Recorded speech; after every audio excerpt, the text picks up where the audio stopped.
Howdy guys, how you going? Hope you're well. Another preview, round 3. This is a good one. This is a real good one. There's some real similarities between these two clubs. So it's a perfect matchup for where these two clubs are at the moment. So it is the Western Bulldogs Marvel Stadium on a Friday night.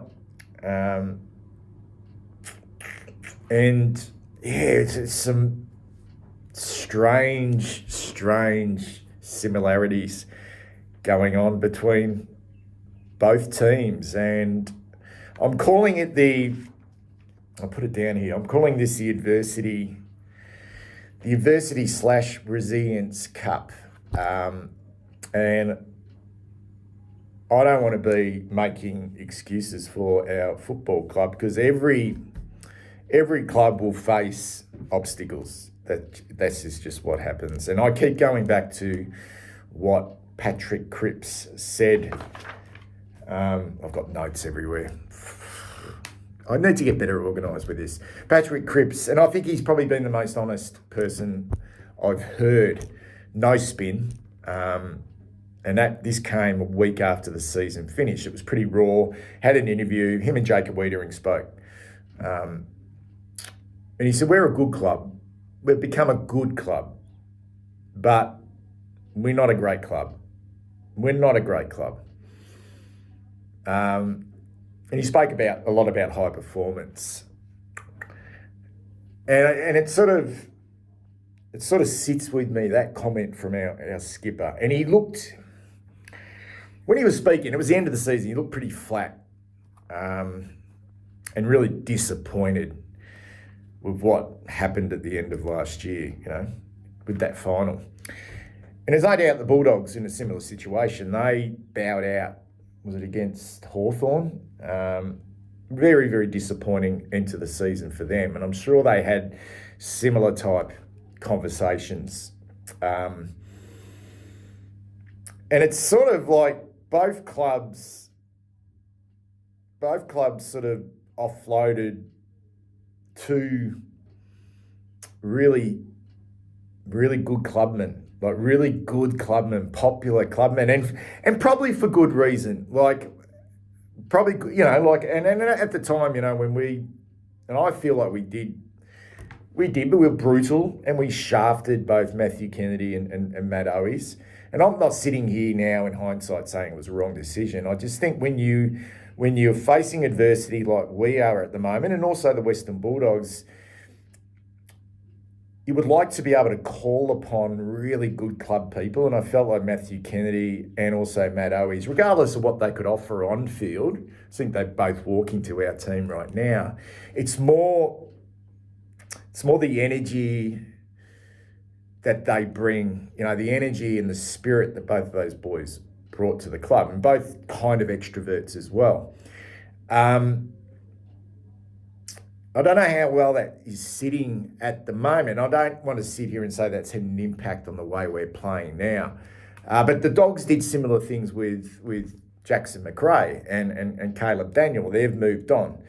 But it feels like the Dogs are holding up better with all the adversity that they've faced from the end of last year, over the pre-season, with the injuries they've had.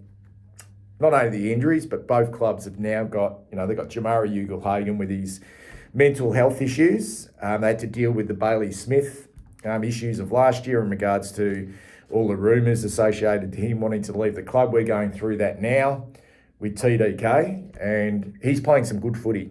He's playing some good football, but it feels like this is the first time that we've had to really deal with a player who feels like now that he could be leaving, and the rumours around that.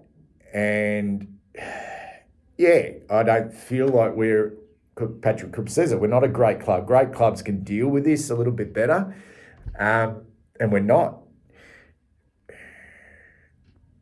So we're going into this game against a team that's got injuries, got players with mental health issues, got coaches under the pump, going into a season disappointing into last with big expectations. Big expectations. It is boom or bust, really, for Luke Beveridge. And I don't necessarily think it's boom or bust for Michael Voss, although if it continues to trend in the way it is, in regards to no progression with the style and method of our play, I don't know. Like I've said before, we regardless of the issues we're facing and the adversities, we should not be in this position. We shouldn't be playing the way we are. We should be further advanced, a lot further advanced, and we're not. It's as simple as that. And I said it in my review of the Hawthorn game, and it's almost like we're kind of, I think externally and internally too, kind of lowering the expectations just a little bit. So it is the Adversity Cup, the Resilience Cup, and I feel like the Dogs are just handling it a lot better than us. Maybe it's just the fact that they are a stronger club. They've built this club and they've been a stronger club for a longer time than us. That's the way I'm feeling anyway, because there's no doubt we've got some really, really, really angry supporters, and it's starting to overflow. And I made a really good decision about a month ago, guys, to remove myself apart from this YouTube channel, remove myself from social media. When I might say remove myself from posting or commenting on, and my go-to is X or Twitter, whatever you want to call it now, commenting, or I just made a decision. I just didn't want to do it anymore. And I've just pretty much gone into hibernation. And there's always a voyeuristic component to most individuals that I've kept my account open, and I go back, and I've gone back over the course of the last week just to get a feel, of the supporter base, and fuck, the club are getting reamed. Like, I mean reamed.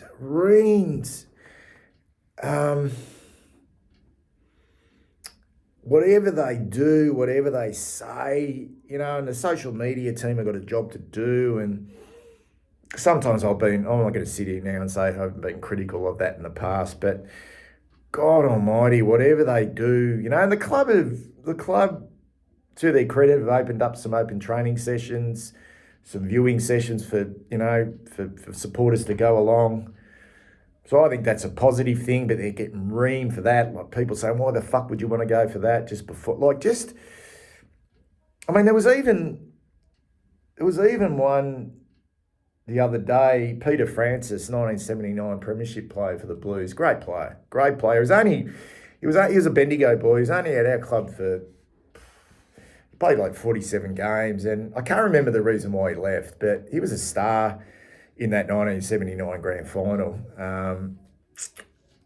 And he popped into the club, probably to say hello. He may have been at the club for a long time, and they just had the social media team put a picture up on social media with him and I think it was Ollie Hollins and maybe Tom Lonigan.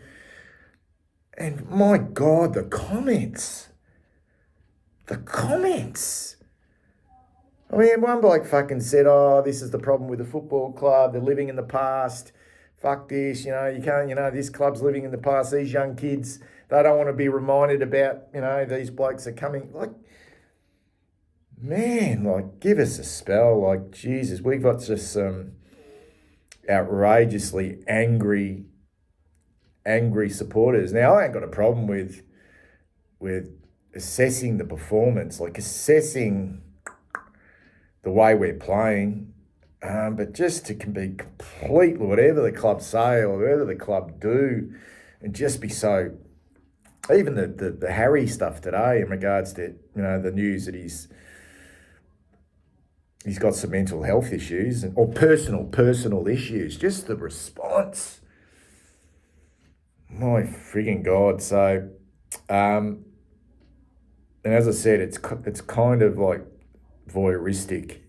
It's like get the popcorn out. But at the same time, it is like, Jesus, the club is, it almost feels like it's on a hiding to nothing at the moment. And it's at boiling point. And I feel like fans are angry because we should be further advanced. We should be further advanced. And that's the feeling I'm getting. And I'm in that boat. Like, I'm in that boat.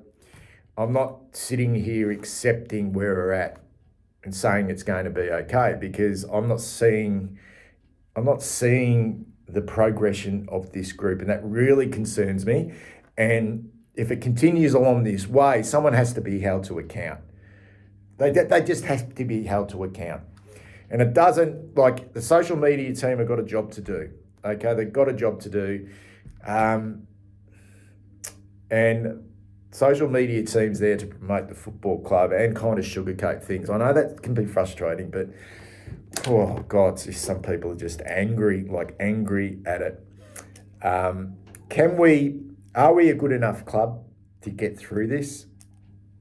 To get through this patch? So you got one thing, our performance and our worrying game plan, and also I think the development of players too, and the progression. I keep using that word progression, but the progression of players. I think there's a lot to work through there, and listening to Georgie Hewitt speak earlier on in the week.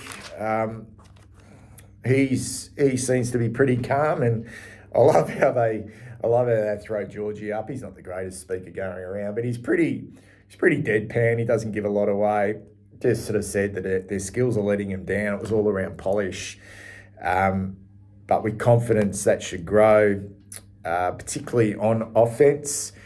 And he said footy can be a pretty simple game, which it is, but the skills and the execution, being able to finish off their work, is something that really needs to improve. Now, this has been a consistent thing for this football team. Now, whether that's going to change overnight against a team like with the Western Bulldogs, who I think are more highly skilled than us. If you go back to that round 18 game against them last year, they beat us with polish. It was a very good game of football. Very close. Both teams were relatively inaccurate, but we failed to execute. We had more inside 50s, more contested possessions, more clearances, but we failed to execute on that night. But the Dogs are able to. And that's been a consistent problem with our football club for a period of time now under Michael Voss. Now, whether we have the cattle to be able to do that, I'm not sure. And whether we have the appropriate game plan to be able to challenge a team like the Western Bulldogs for four quarters, similar to what we encountered with Hawthorn last week. And I think the weather, the slippery conditions probably favoured us last week against Hawthorn, whereas under the roof, Etihad Stadium, Western Bulldogs, I think they're Marvel Stadium specialists, regardless of where they are on the ladder or how well they're travelling. If we were flying at this stage, I wouldn't be going into this game with any great confidence. I've got no problem with the club and George Hewitt saying it's okay to be disappointed, but it's only round 2. You want to say that, that's fine. Okay, if you want to, of course they want to be positive, and what's the term? Glass half full rather than glass half empty. You'd rather than be that than glass half empty. Let us supporters be glass half empty. But to sort of turn around and say, look at the start of the year for Hawthorn and Brisbane last year. Both teams were really struggling at the start of the year. I think Hawthorn had lost their first 4 or 5 games, and we know what Brisbane did. It's okay to say that, but we're not Hawthorn, we're not Brisbane. We're clearly not those two teams. But you could also throw it on the other side and say, okay, but we're under no illusions that both Collingwood and Adelaide started the season poorly last year as well and missed the finals. we're always playing catch-up football. So you can spin it in any way you want, can't you? You can spin it in any way you want. You can say, well, look what Brisbane and Hawthorn did last year, but you can also say, but look at what Collingwood and Adelaide did last year. Okay, they struggled early in the season. It was continual catch-up, and then the season just got away from them and they fell short. So I've got no problem with the club talking positively. Okay, you would expect nothing less, but it's got to start somewhere, and this is a tough one. This is a real tough one, but a perfect one because both clubs are facing a lot of adversity at the start of the year, and I just got this feeling the Dogs are handling it better, and you look at the results and you go, well, of course they are. You know, they were really good against North Melbourne, and that form line stacks up.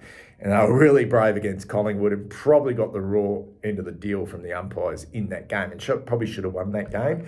And then you look at our form, the diabolical against Richmond and just outclassed against Hawthorn. Had a dip, but just completely outclassed in the end. Looking at both teams, guys.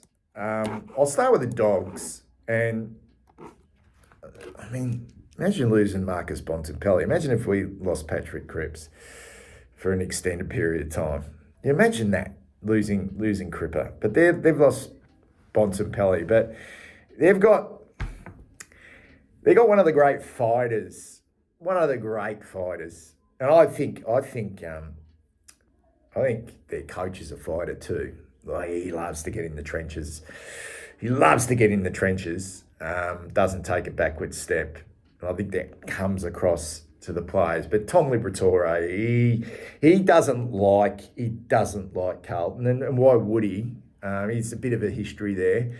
But to lose their skipper and their spiritual leader and one of the best players in the competition, but still kind of hold up in the first 2 weeks. But there's Bailey Dale's the one. You look at that back line and what he's able to do for them. But they've also got like Taylor DeRay is he's not the player he was, but he's an extraordinary good kick. He always has been. But Bailey Dale's the one. He's more than just an accumulator. He's very, very smart, knows how to find the pill, and takes on that aggressive kick. I know what's going to happen. We're going to play Matthew Cottrell on him, which I feel like it's a good move. But we need Cottrell to really extend on what I thought was a really good game by him last week against Hawthorn. I felt like he found some form. He was pretty good defensively, but his disposals were high impact. He had 20 touches. I thought they were all high impact. But we need to take out. The Dogs will know that we will go to him. And the other one for me is Ed Richards. I know Tom Liberatore is a very, very hard man to stop, but Ed Richards is the one who I feel like is the most damaging player in that midfield without Marcus Bontempelli. Now, I'm not quite sure whether we would go. I don't think we've even got a player that can go a hard tag, but I feel like that could be potentially the job for George Hewitt to be able to go with an Ed Richards. And the man in the forward line, I mean, I'll start with Riley West. Riley West killed us last time we played them. Him and Jamara, who's not playing obviously in this game, were the players that got on the end of it and were extremely effective in front of goal, particularly Riley West. He kicked 4. And the irony of this, guys, is we're just like, if we're looking at any changes to our team coming in, like Jordan Boyd was probably our best player in the VFL last week. He's had 2 games back. Didn't have a big pre-season. Seemed to be carrying an injury for about 3 or 4 weeks leading into his 2 VFL games. The funny thing is he spent a lot of time on Riley West in that game in round 18 last year.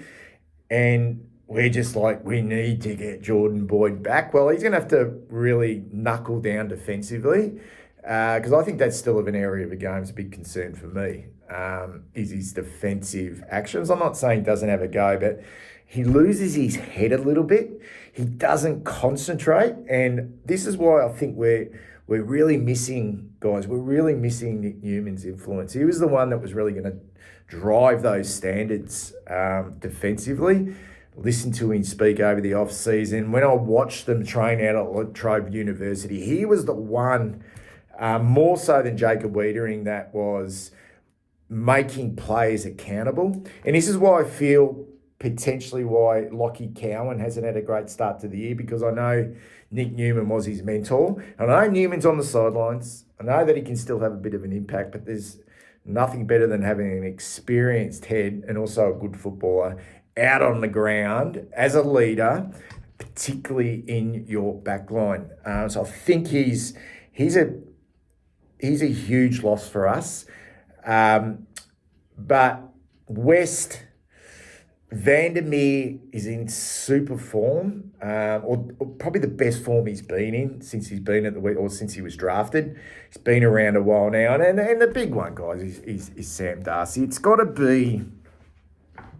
This kid's a bit of a freak, isn't he? And I know they haven't got Jamara, but they didn't have Norton playing last year in round 18. It was a Jamara show. And they had Darcy playing last year. It's got to be Jacob Wiedering. I'd